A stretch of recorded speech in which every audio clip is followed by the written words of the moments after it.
Bien, estimados compañeros y compañeras, ¿qué tal están? Qué gusto saludarlos. ¿Listos para estudiar un rato? ¿Me escuchan? Sí, buenas tardes, Lick.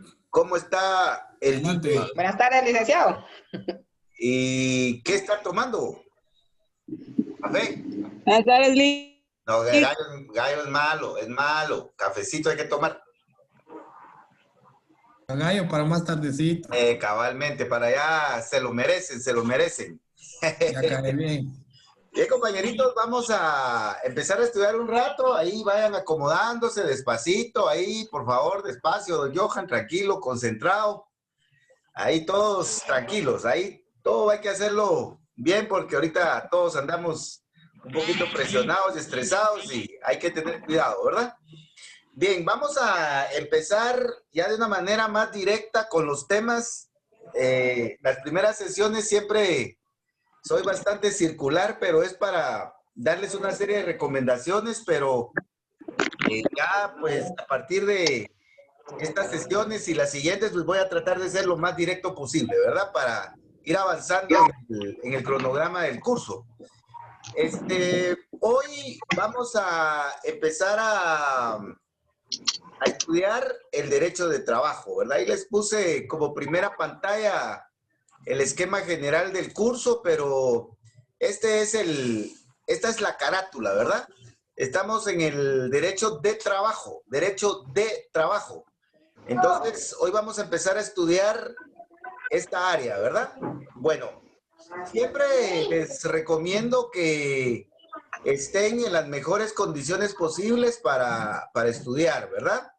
Tener claros los objetivos, también crear todas las condiciones de motivación sobre todo, ¿verdad? Y mucha oración ahí para nuestro creador para que nos ayude y tener todos los materiales básicos, ¿verdad? Eso es lo que debemos ir preparando primeramente para sentarnos a estudiar y siempre concentrados, tratar de no tener distractores y privilegiar la comprensión, ¿verdad?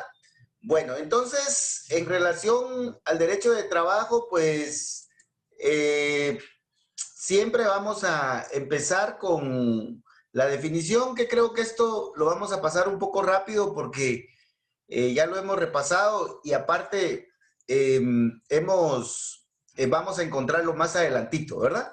Y como siempre les recomiendo, vamos a ubicar el esquema más general del curso, el esquema más general. Fíjense que por razones de la pandemia, pues a partir de marzo más o menos o abril, empezamos a trabajar por este medio, ¿verdad? Por Zoom. Entonces, yo no tenía mis esquemas en diapositivas, entonces me puse a trabajar diapositivas y a tratar de trasladar los esquemas que trabajamos normalmente en la pizarra por este medio, ¿verdad? Entonces, poco a poco, pues, uno los va perfeccionando y este esquema, pues, lo fui modificando en el transcurso de los 8 meses que han pasado y pues es la última versión de este esquema. Entonces, este esquema pretende tener todos los temas básicos del derecho de trabajo. Yo no veo por dónde el examinador vaya a salirse de este esquema, ¿verdad? Porque aquí prácticamente están las 4 grandes áreas del derecho de trabajo. Está el derecho de trabajo sustantivo, perdón, el derecho de trabajo individual, tanto sustantivo como procesal, el derecho de trabajo colectivo, tanto sustantivo como procesal. Entonces, esas 4 áreas están aquí, las vamos a identificar más adelantito y como siempre les digo, siempre el esquema general para ubicarnos al momento de estar estudiando los diferentes temas y también a la hora del examen, pues tener abierta nuestra mente para saber cuál es la ruta que está llevando el examinador, ¿verdad? luego de que analicemos esto hoy, pues vamos a avanzar a la teoría general del derecho de trabajo, ¿verdad? Aquí vamos a estudiar las diferentes denominaciones que tiene el derecho de trabajo, su definición, su contenido, algunos antecedentes, ¿verdad? Conociendo al derecho de trabajo como un todo, ¿verdad? Así como estamos haciendo con todas las áreas. Los principios que inspiran al derecho de trabajo. Este tema en el derecho de trabajo, igual que en procesal penal, es muy importante. Los principios en el derecho de trabajo los preguntan mucho los examinadores, les gusta preguntar el indubio pro operario, el de garantías mínimas, todos esos principios que vamos a ver y vamos a abarcar algunas otras jerarquías para tratar de hacer un estudio completo, aun cuando sea básico, ¿verdad? Entonces vamos a estudiar también un poco los principios ya para lo que nos puedan preguntar en el examen. Y por otro lado, pues aquí les preparé un cuadro. Este cuadro pues ya lo hemos trabajado con los compañeros de grupos anteriores. Este es un cuadro en donde comparo los principios y aquí comparo los principios que están en la Constitución Política, que están en el Código de Trabajo, que están también en los tratados y convenios internacionales en materia de derechos humanos y algunos convenios de OIT. Entonces, este cuadro, si ustedes lo analizan despacito, van a encontrar coincidencias de los principios en todos esos niveles, ¿verdad? Entonces, este cuadro es válido que usted lo lleve al examen y que si le preguntan por algún principio, usted fundamente con la Constitución, con tratados de OIT, tratados de derechos humanos y el Código de Trabajo, ¿verdad? Entonces, una respuesta así sería una gran injusticia que el examinador se las pusiera mala, ¿verdad? Porque lo que uno busca son respuestas completas, sólidas y bien fundamentadas, ¿verdad? En el examen técnico profesional. Bueno, de ahí, por favor, vamos a entrar a otro tema que es el de los sujetos del derecho de trabajo. Este tema también nos orienta bastante, es básico y pues lo vamos a trabajar seguidamente a los principios y posteriormente vamos a entrar a ver especialmente los patronos que son personas jurídicas como las sociedades anónimas, etcétera, pero también la organización de los trabajadores y de los patronos en sindicatos o comités ad hoc, ¿verdad? Bueno, el comité ad hoc solo aplica para los trabajadores, pero el sindicato para patronos y trabajadores también vamos a... Fíjense de que a veces cometemos errores. Solo nos memorizamos, por ejemplo, qué es el sindicato y el procedimiento para constituir un sindicato, ¿verdad?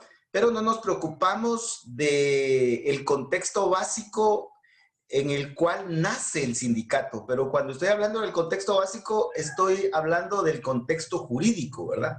Que debemos nosotros de tener claro, no solo en el examen técnico profesional, sino que al momento de emprender nuestro ejercicio profesional, ¿verdad? Usted puede ser ya asesor jurídico de un sindicato o más adelante va a ser asesor jurídico de un sindicato. Y como les digo siempre a los compañeros, siempre bromeo, ¿verdad? Los asesores jurídicos de los sindicatos cobran barato, ¿verdad? Cobran barato. Dice, ¿cuánto nos va a cobrar, licenciado? Pues mire, fíjese que le vamos a cobrar 100 quetzales por cada uno, ¿verdad? Imagínense que son 100 quetzales al mes. ¿Cuánto vale un cubetazo? Dice, pues vale 125. Ah, bueno. Mire, pues 100 le voy a cobrar yo, ni siquiera lo de un cubetazo, pero por cada uno, le dice, mensualmente, ¿verdad? ¿Y cuántos son ustedes? Pues fíjense que somos 1000 en la empresa, Jesús María. Entonces saca su calculadora y dice, bueno, el derecho colectivo de trabajo está muy bonito. Entonces, primero Dios, ¿verdad? Primero Dios va a estar dando esas asesorías, eso que lo motive para estudiar bastante el derecho colectivo. Entonces vamos a trabajar un poquito el sindicato, pero en su contexto jurídico básico, ¿verdad? Y aquí pues les preparé un esquema en donde están los actos procedimentales administrativos básicos para la constitución de un sindicato.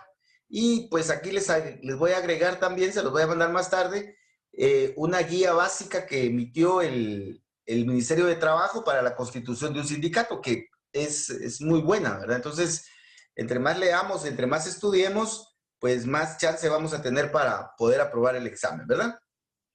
También hay algunos aspectos importantes de la inamovilidad y la reinstalación en los miembros de un sindicato, entonces también vamos a empezar a ver este tema rápido y de ahí pues nos vamos a trasladar a lo que son los comités ad hoc y vamos ya entrando a lo que es el contrato de trabajo. ¿Verdad? Entonces esto pues lo tenemos ya listo para empezar a estudiar, pero pues vamos a empezar por el principio, ¿verdad? Por el principio.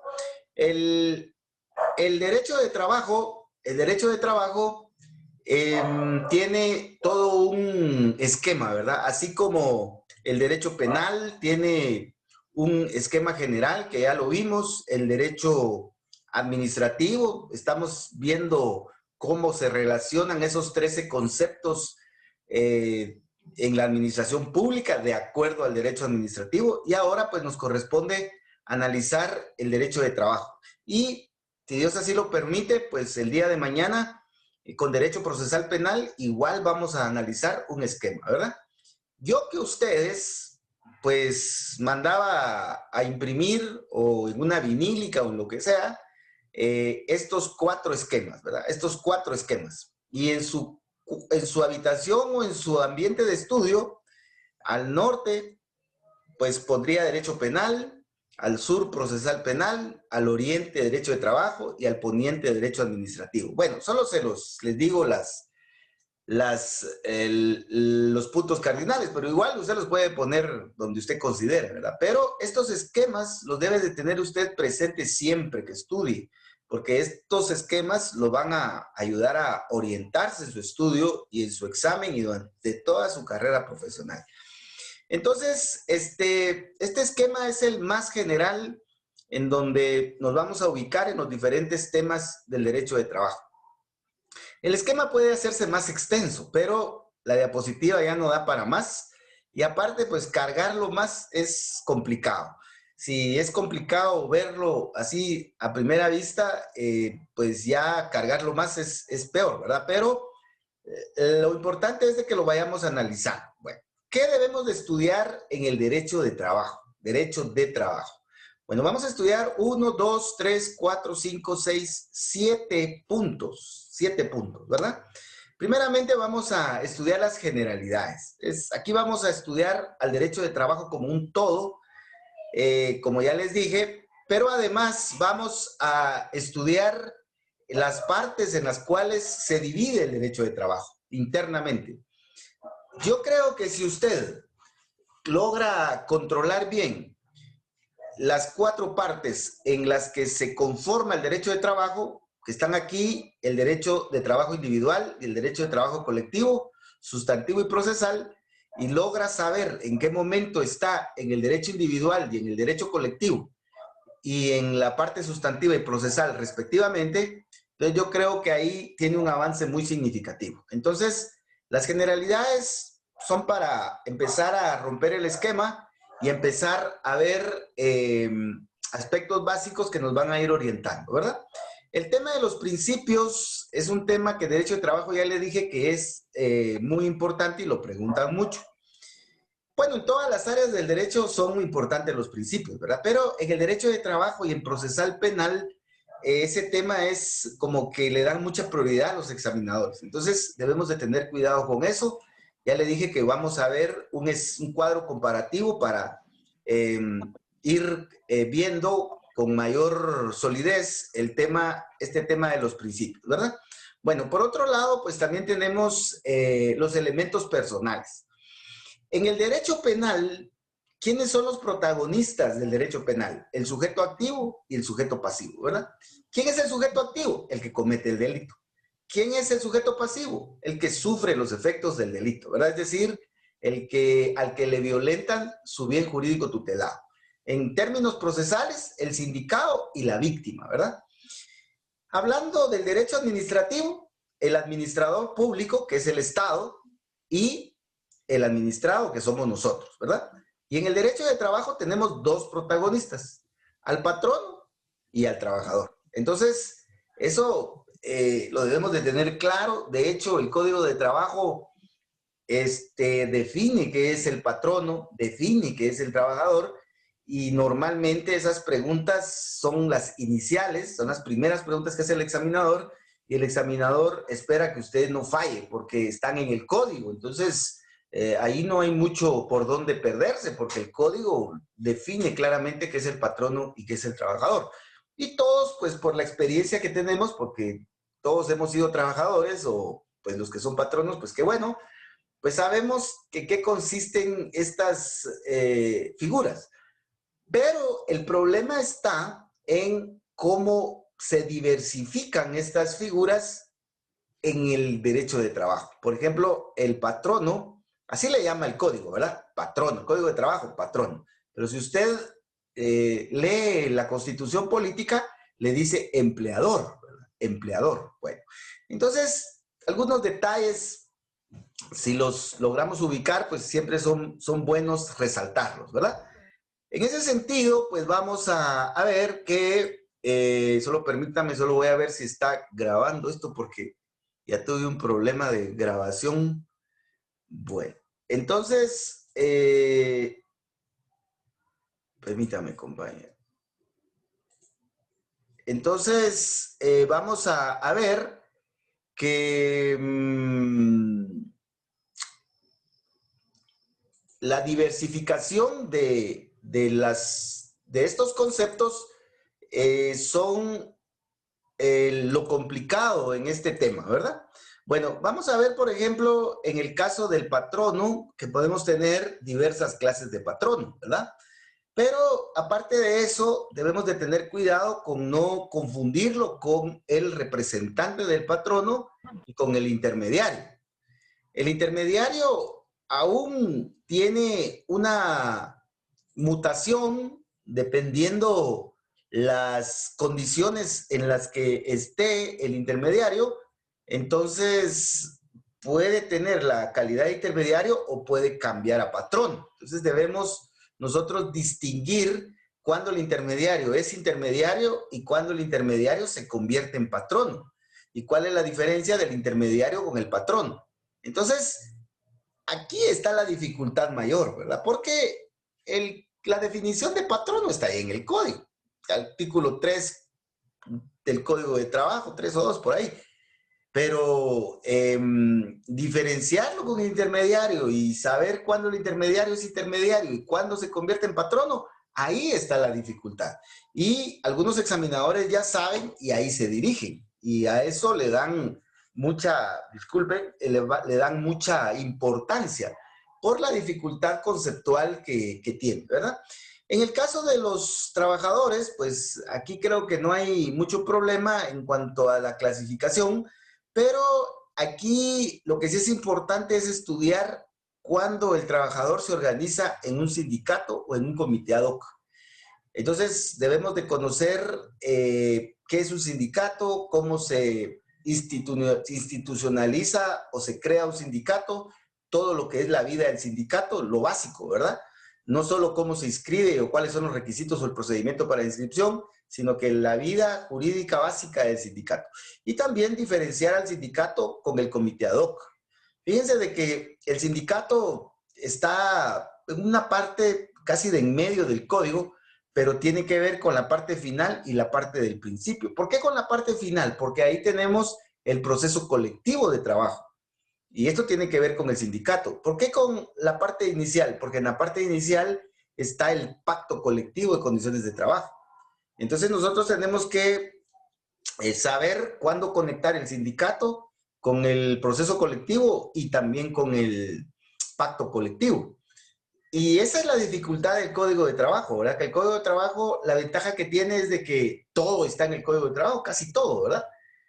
Pero el problema está que está regado y uno debe de saber ubicar los temas para no equivocarse, ¿verdad? Y el examinador en Derecho de Trabajo evalúa mucho el manejo del código, porque ya sabe el examinador que el que maneja el Código de Trabajo es porque lo estudió y lo sabe. Pero el que no maneja el Código de Trabajo seguramente no lo estudió y obviamente pues no va a saber, ¿verdad? Entonces, debemos de tener cuidado con eso, pero también en el tema conceptual, la diferencia entre sindicato y comiteado. Bueno, más adelantito vamos a entrar a un tema obligatorio. Este tema, miren, se los van a preguntar. Es como en el derecho penal, la teoría del delito y la teoría de la pena seguro se los preguntan. En el derecho administrativo, el proceso contencioso, el procedimiento administrativo, la administración pública, seguro se los preguntan. Ya, en el derecho de trabajo, el contrato individual de trabajo es tema obligatorio.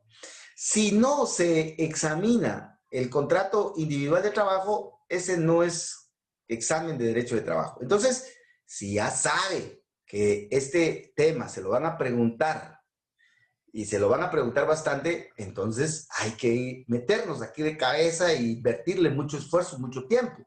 ¿Ya? ¿Y por qué?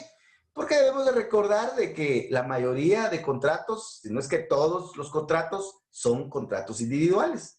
Y ahí es en donde, pues, el abogado laboralista, como le llaman, se desempeña en el derecho de trabajo en un 100%, ¿verdad? En el contrato de trabajo individual.